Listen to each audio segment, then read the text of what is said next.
नमस्कार। 8 जून को इंडिया गठबंधन का नेतृत्व दिल्ली में मिला। ये रहा उनको दिया हुआ मेरा भाषण। मैं चाहता हूँ ये आप भी सुनें। मैं आज यहाँ आप सभी का स्वागत करता हूँ। यहाँ आने के लिए धन्यवाद। कई साल पहले मेरी एक बहुत अच्छे दोस्त से बहस हो गई थी। मैंने उससे कहा कि तुम जो कर रहे हो वो अनफेयर है, और उसने मुझे जवाब दिया, दुनिया अनफेयर है, इसकी आदत डाल लो। आज कांग्रेस पार्टी के बारे में जो बातें कही गई उनका जवाब देना मेरा काम नहीं है। मेरा काम तो शैव परंपरा की तरह सब कुछ पी जाना है, नीलकंठ की तरह जो सारा जहर पी जाते हैं। आप और जो कुछ भी कहना चाहें, मेरी या कांग्रेस पार्टी की जो भी आलोचना करना चाहें, हम उसे स्वीकार करेंगे, चेहरे पर मुस्कान के साथ खुशी खुशी स्वीकार करेंगे। हम आपको खुश करने की कोशिश करेंगे, क्योंकि हमारी भूमिका मूल रूप से आपकी भूमिका से अलग है। मैं ये बात अहंकार में नहीं कह रहा हूँ। जैसा कि आप में से कई लोगों ने कहा है, हमारी भूमिका आप सभी को प्यार और मोहब्बत के साथ एकजुट करना है। मैं 2004 से कांग्रेस पार्टी का सांसद हूँ, जब मैंने अपना पहला चुनाव लड़ा था। हमारी पार्टी का संगठन भारत की बाकी सभी पार्टियों से बुनियादी तौर पर अलग है, और मैं ये बात पूरी विनम्रता के साथ कह रहा हूँ। क्यों? क्योंकि इस पार्टी की शुरुआत एक प्रतिरोध आंदोलन के रूप में हुई थी, जब आधुनिक भारत अस्तित्व में ही नहीं था। दूसरी सभी राजनीतिक पार्टियों के उलट इसे इंडियन स्टेट के बुनियादी ढांचे और संरक्षण का इस्तेमाल करके नहीं बनाया गया था। कांग्रेस पार्टी एक प्रतिरोध आंदोलन है जो इस विचारधारा की रक्षा करती है कि सभी भारतीय समान हैं। हम मूल रूप से आरएसएस की सोच के खिलाफ हैं। बीजेपी या आरएसएस का साथ देने या उनसे समझौता करने से पहले हम मर जाना पसंद करेंगे। कांग्रेस पार्टी में ही मर जाएंगे। ऐसा करने के लिए आपको हमारे सिर काटने होंगे। मैं इस देश में ऐसे लाखों कांग्रेस कार्यकर्ताओं को जानता हूं जो कहेंगे, हमारे सिर काट दो, लेकिन हम आरएसएस के सामने नहीं झुकेंगे। मुझे ये कहते हुए अफसोस हो रहा है कि इस ग्रुप में एक कन्फ्यूजन है। कन्फ्यूजन ये है कि आप यानी एसपी, टीएमसी, आरजेडी ये मानते हैं कि जिन राजनीतिक तरीकों का इस्तेमाल आपने अब तक किया है वो आगे भी काम करेंगे। ये तरीके तभी काम करते थे जब इंडियन स्टेट ने उन्हें काम करने के लिए निष्पक्ष माहौल दिया था। वो माहौल अब नहीं रहा। देश की संस्थाओं पर बीजेपी का कंट्रोल है, लीगल सिस्टम पर बीजेपी का कंट्रोल है, ब्यूरोक्रेसी पर बीजेपी का कंट्रोल है, इंटेलिजेंस एजेंसियों पर बीजेपी का कंट्रोल है, यहां तक कि चुनाव आयोग पर भी बीजेपी का कंट्रोल है। टीएमसी में मेरे कई दोस्त थे, उन्हें पक्का यकीन था कि वो चुनाव में जबरदस्त जीत हासिल करेंगे। मैं उनसे कहता रहा, आप ख्याली दुनिया में जी रहे हैं। मैंने देखा है कि क्या होता है। मैंने ये गुजरात, मध्य प्रदेश, छत्तीसगढ़, हरियाणा और महाराष्ट्र में देखा है, और फिर भी आप में से कई लोग अभी भी मानने को तैयार नहीं है। कांग्रेस संघर्ष करने वाली पार्टी है। इसे काम करने के लिए इंडियन स्टेट की निष्पक्षता की जरूरत नहीं है। असल में भारत की संस्थाओं का गला जितना ज्यादा घोंटा जाएगा, कांग्रेस पार्टी संविधान की रक्षा के लिए उतनी ही आक्रामकता से लड़ेगी।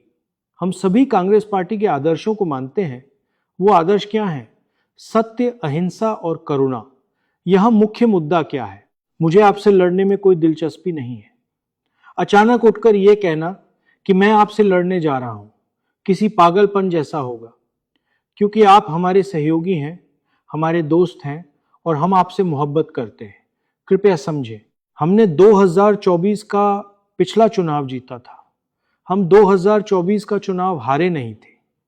आप पूछते हैं कि नीतीश जी क्यों चले गए, तो इसकी वजह मैं नहीं था, नहीं कांग्रेस थी।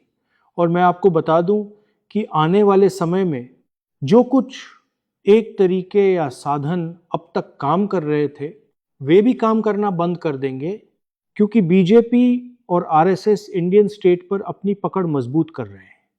कांग्रेस पार्टी को 100 साल से भी पहले ठीक इसी तरह के फैसले का सामना करना पड़ा था। 1927 से पहले हम एक राजनीतिक संगठन थे। जिस दिन गांधी जी ने कहा कि हमें आजादी चाहिए, उसी दिन हम एक प्रतिरोध आंदोलन बन गए। अगर राजनीतिक दल काम नहीं कर पा रहे हैं तो क्या काम करता है? प्रतिरोध काम करता है। प्रतिरोध असरदार होता है। जहां भी हम प्रतिरोध करते हैं उसका असर दिखता है। मैंने इसे अपनी आंखों से देखा है। मैंने इस देश में 4000 किलोमीटर की पदयात्रा की है। प्रतिरोध काम करता है। आपको किसी राजनीतिक ढांचे की जरूरत नहीं है, आपको ब्यूरोक्रेसी की जरूरत नहीं है, आपको खुफिया एजेंसियों की जरूरत नहीं है। आपको बस प्रतिरोध करने के जज्बे की जरूरत है। यानी मैं प्रतिरोध करूंगा, मैं अन्याय नहीं होने दूंगा, बस बात खत्म। यह एक भावना है, यह कोई संगठन नहीं है। यह सोचने का एक तरीका है और हम चाहें या न चाहें हमें इसी रास्ते पर चलना होगा। सोच बदलनी होगी। अब सोच ये होनी चाहिए, हम आपस में नहीं लड़ेंगे, हम प्रेस को हम पर हमला करने का मौका नहीं देंगे, हम प्रतिरोध करेंगे। आप सोच रहे हैं कि चुनौती अगला चुनाव जीतना है। अगला चुनाव तो पहले ही जीता जा चुका है। समझिए, भारत के लोगों में इतना गुस्सा है कि अगला चुनाव तो पहले ही खत्म हो चुका है। असली समस्या यह है कि आरएसएस ने भारतीय व्यवस्था पर कब्जा कर लिया है। समस्या यह है कि आपको जीतने के लिए कोई निष्पक्ष और स्वतंत्र चुनाव ही नहीं मिलेगा। इसलिए हमें प्रतिरोध के अंदाज में आना होगा। सीबीएसई प्रतिरोध है, नीट प्रतिरोध है, ग्रेट निकोबार जाना प्रतिरोध है और भारत जोड़ो यात्रा, ये सब प्रतिरोध ही हैं। आप सुबह उठते हैं और सोचते हैं मैं प्रतिरोध कैसे करूं, और फिर आप प्रतिरोध करते हैं। इससे काम बनेगा। मैं गारंटी देता हूं कि इससे काम बनेगा। और मेरे नजरिए से मैं किसी भी तरफ से आने वाली आलोचना को स्वीकार करने के लिए पूरी तरह तैयार हूं, क्योंकि मेरे लिए यह एक धार्मिक कर्तव्य है, यह एक आध्यात्मिक कर्तव्य है। अब यह राजनीति नहीं रही। और इसीलिए मैं आपसे वादा करता हूं कि इस समूह को एकजुट करने और इसे सफल बनाने के लिए मुझे जो भी अपमान सहना पड़े, मैं उसे सहूंगा। आगे कैसे बढ़ना है ये बहुत साफ है। हमें एक खास सोच से बाहर निकलना होगा। ममता जी को 100% यकीन नहीं है, लेकिन उन्हें लगभग 90% यकीन है कि उनका चुनाव उनसे छीन लिया गया था। उद्धव जी को 40% यकीन है कि उनका चुनाव छीन लिया गया था। मेरे भाई तेजस्वी जी को भी 40% यकीन है। सुनिए, चुनाव 100% छीने जा रहे हैं। कृपया अपने मन से शक निकाल दें और यह भी समझें कि सोशल मीडिया पर अपनी पहचान बनाने में सालों साल लगते हैं। ये एक हफ्ते में अपने आप नहीं हो जाता। मेरे YouTube पर 1 करोड़ फॉलोअर्स हैं, लेकिन मेरे अकाउंट को पूरी तरह दबाया जा रहा है। इसीलिए अगर आपको लगता है कि सोशल मीडिया निष्पक्ष है और विपक्ष को इससे मदद मिल रही है, तो आप एक अलग ही दुनिया में जी रहे हैं। पूरा सिस्टम, मीडिया, सोशल मीडिया, कानूनी व्यवस्था, ब्यूरोक्रेसी, इंटेलिजेंस एजेंसियां सब इस सरकार को सत्ता में बनाए रखने के लिए काम कर रहे हैं। लेकिन ये सरकार टिक नहीं पाएगी, क्योंकि इसने हमारे लोकतंत्र को बर्बाद कर दिया है। इसने भारत के लोगों का भविष्य बर्बाद कर दिया है। ईरान में जो हुआ है, उसके बाद अब जो होने वाला है, उसे रोका नहीं जा सकेगा। यह स्थिति बेकाबू होगी और इससे हमें आम लोगों को एकजुट करने का मौका मिलेगा।